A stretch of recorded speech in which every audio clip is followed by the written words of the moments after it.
रहीम। मैं आज मुखातिब होना चाहता हूँ अवाम से और कारकुनान से।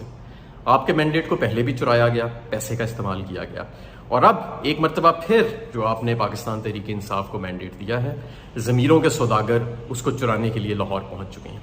35-35 करोड़ 40-40 करोड़ का रेट MPs को ऑफर किया जा रहा है।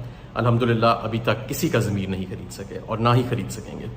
मेरी आप सबसे गुजारिश है कि ये पैसे की नहूसत और ये जो लूट मार के पैसे के ज़रिए आपके मैंडेट को बार बार चुराया जाता है, इसको हमेशा के लिए दफन करने के लिए आपको एक मरतबा फिर बाहर निकलना पड़ेगा।